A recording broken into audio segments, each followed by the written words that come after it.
ഞാൻ അതിന് മുമ്പ് ആദ്യമേ ചെറിയൊരു എൻ്റെ പരിചയത്തിൽ നടന്നൊരു സംഭവത്തിനെ പറ്റി പറയാം. എന്നിട്ട് നമുക്ക് എന്താക്കാം ഈ ഒരു പോഡ്കാസ്റ്റ് സ്റ്റാർട്ട് ചെയ്യാം. അതെന്താ സംഭവം എന്ന് വെച്ചാൽ, കുറച്ച് മുമ്പ് ഒരു 5ാം ക്ലാസ് പഠിക്കുന്ന കുട്ടി മരിച്ച് ആത്മഹത്യ ചെയ്തെന്നാണ് കേട്ടത്. അപ്പൊ എന്താ ചോദിച്ച സമയത്ത് എനിക്ക് അറിയാൻ പറ്റിയ എന്താ വെച്ചാൽ, ആ കുട്ടീൻ്റെ പാരൻസ് വീട്ടിൽ നിന്ന് പോണ സമയത്ത് കുട്ടി ചോദിച്ച് എനിക്ക് ആ ഫോൺ തരുമോന്ന് ചോദിച്ചു. അപ്പൊ ആ സമയത്ത് പാരൻസ് എന്ത് ചെയ്തില്ല, ഫോൺ കൊടുത്തില്ല. ആ ഒരൊറ്റ റീസണെ കൊണ്ട് ആ കുട്ടി എന്താക്കി ആത്മഹത്യ ചെയ്യുന്നതാണ്. ഒരു 5ാം ക്ലാസ്, ഞാനൊക്കെ 5ാം ക്ലാസ് പഠിക്കുന്ന സൂയിസൈഡ് എന്താണെന്ന് പോലും എനിക്കറിയില്ല.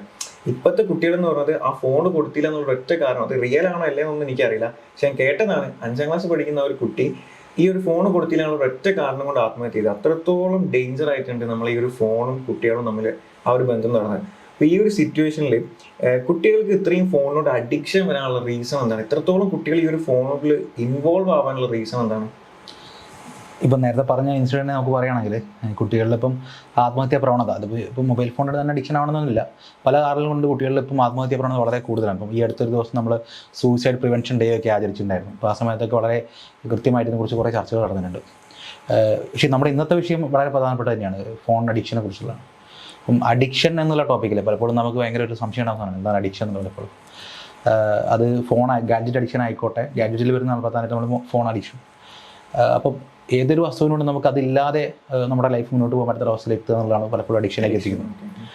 ഫോണിലേക്കുള്ള അവസ്ഥ പറയുന്ന സമയത്ത് അതിലൊരു കുട്ടികൾ എന്നല്ല, അപ്പം നമ്മുടെ ഇന്നത്തെ ഈ ഒരു ചുറ്റുപാടിൽ നമ്മൾ നോക്കുകയാണെങ്കിൽ ഒരുവിധം എല്ലാവരും ഫോൺ അഡിക്റ്റ് ആണെന്ന് തന്നെ പറയാം. ഒരു രീതിയിൽ അല്ലെങ്കിൽ മറ്റൊരു രീതിയിൽ നമ്മൾ ഫോണില്ലാതെ നമുക്ക് ജീവിക്കാൻ പറ്റില്ല. അപ്പം ഒരു ദിവസം ഞാനിപ്പം ഈ പോഡ്കാസ്റ്റിന് വേണ്ടി ഇങ്ങോട്ട് വരികയാണ്, എൻ്റെ കയ്യിൽ നിന്ന് ഫോണില്ലാന്ന് വിചാരിച്ചോ, എനിക്ക് മനസ്സമാനത്തോടെ വരാൻ പറ്റില്ല.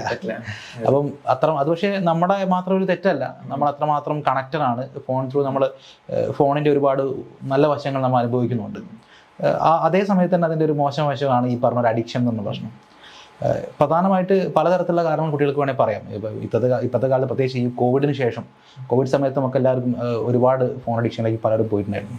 പ്രത്യേകിച്ച് കുട്ടികളെ സംബന്ധിച്ച് അവർക്ക് നമ്മൾ പലപ്പോഴും നമ്മൾ ഫോൺ കൊടുക്കാതിരിക്കുന്നത് പഠിക്കൂ എന്ന് പറഞ്ഞിട്ടാണ്. പക്ഷേ ആ കോവിഡ് സമയത്ത് നമ്മൾ തന്നെ എന്ത് ചെയ്യേണ്ടി വന്നു, പഠിക്കാൻ വേണ്ടി ഫോൺ കൊടുക്കണമെന്ന്. പക്ഷേ അവിടെ പറ്റിയ പ്രധാന പ്രശ്നം എന്ന് വെച്ച് കഴിഞ്ഞാൽ, ഫോണിൻ്റെ കൂടെ നമ്മൾ അതിനൊരു വലിയൊരു ലോകം കൂടെ ഓപ്പൺ ചെയ്ത് കൊടുത്തു എന്നുള്ളതാണ്, ഇൻ്റർനെറ്റിൻ്റെ വലിയൊരു ലോകം. സ്വാഭാവികമായിട്ടും അവൻ അതിലേക്ക് വളരെ നേരത്തെ തന്നെ ഒരു എക്സ്പോഷർ വരികയും പിന്നീട് അതിന് തിരിച്ചു വരാൻ പറ്റാത്ത അവസ്ഥയിലേക്ക് ഒരു സോഷ്യൽ മീഡിയ അതിലേക്ക് നമ്മൾ വളരെയധികം ലയിച്ചു പോവുകയും ചെയ്യുന്നുണ്ട്. അതെ, സ്വാഭാവികമായിട്ടും ഈ അതിനുശേഷം അല്ലെങ്കിൽ ഈ ഒരു അടുത്ത കാലത്ത് നടക്കുന്ന എല്ലാ കാര്യങ്ങളും അതിനോട് റിലവൻ്റ് ആയിട്ടുള്ള കാര്യങ്ങൾ. സോഷ്യൽ മീഡിയ സെലിബ്രിറ്റീസ് വളരെ കൂടി വന്നില്ലേ, അതിനുശേഷം തൊപ്പിയെ പോലെ ആളുകളൊക്കെ ഒരുപാട് ഫോളോവേഴ്സ് വന്നില്ലേ. പലപ്പോഴും ഒരു മോറൽ ഇഷ്യൂസ് ഒക്കെ ഉണ്ട് ആ കാര്യത്തിലൊക്കെ. പക്ഷേ ഏറ്റവും കൂടുതൽ കുട്ടികളാണ്, ചെറിയ പ്രായത്തിൽ കുട്ടികളാണ് അതിലേക്കൊക്കെ കൂടുതൽ അതിനെയൊക്കെ ഫോളോ ചെയ്യുന്നതാണ്. ഞാൻ കേട്ട വേറൊരു സംഭവം, ചിലപ്പോൾ ഓരോ ഇന്നത്തെ ഇൻസ്റ്റാഗ്രാം ആയിക്കോട്ടെ, ഈ മൊബൈൽ ഫോൺ അല്ല ശരിക്കും നമുക്ക് അഡിക്ഷൻ. മൊബൈൽ ഫോണിന്റെ അകത്തുള്ള കുറച്ച് ആപ്ലിക്കേഷനാണ് നമുക്ക് മെയിൻ അഡിക്ഷൻ വരുന്നത്. ഈ ആപ്ലിക്കേഷൻസിന്റെ ബാക്കിൽ, ഇപ്പോൾ ഇൻസ്റ്റാഗ്രാം അല്ലെങ്കിൽ ഫേസ്ബുക്ക് ആയാലും എന്തോ ആയിക്കോട്ടെ, ഇതിന്റെ ബാക്കിൽ നമ്മളെ എങ്ങനെയൊക്കെ അതിൽ പിടിച്ചിരുത്താം, നമ്മൾ സൈക്കോളജിക്കലി എങ്ങനെയൊക്കെ പിടിച്ചിരുത്താം എന്നുള്ളത് നോക്കാൻ വേണ്ടി ഡെഡിക്കേറ്റഡ് ടീം ഉണ്ടെന്ന് പറയുന്നുണ്ട്. അത് ശരിയാണോ? അത്രയും അതിനെ നമ്മൾ ഇരുത്താൻ വേണ്ടി അത്രയും ഒരു നോക്കുന്നുണ്ടോ? തീർച്ചയായിട്ടും അത് വളരെ ശരിയല്ലേ. അപ്പം നമ്മൾ വെറുതെ സ്ക്രോൾ ചെയ്ത് പോകുന്ന സമയത്ത് ഇപ്പോൾ കുട്ടികൾ പലപ്പോഴും പറയുന്നത്, ഇപ്പം ഒരു വീഡിയോ കാണാൻ വേണ്ടി നമ്മൾ സ്ക്രോൾ ചെയ്യാൻ തുടങ്ങി. പക്ഷെ നമ്മൾ അത് എൻഡപ്പ് ചെയ്യുന്നത് ഒരു മണിക്കൂർ 2 മണിക്കൂർ നമ്മൾ സ്ക്രോൾ ചെയ്യുന്നത്. കാരണം നമുക്ക് അത്ര ഇൻട്രസ്റ്റിംഗ് ആയിട്ടുള്ള ഓരോ ആളുകളുടെയും താല്പര്യം എന്താണെന്ന് തിരിച്ചറിഞ്ഞ് അതിനനുസരിച്ച് വീഡിയോസ് ആണ് നമുക്ക് വീണ്ടും വന്നുകൊണ്ടിരിക്കുന്നത്. സ്വാഭാവികമായിട്ടും വളരെ കൃത്യമായിട്ടുള്ള ഒരു ഇൻ്റലിജൻസ്, ആർട്ടിഫിഷ്യൽ ഇൻ്റലിജൻസ് അതിന് പുറത്തുണ്ടെന്നുള്ളത് വ്യക്തമാണ് എല്ലാ കാര്യങ്ങളും.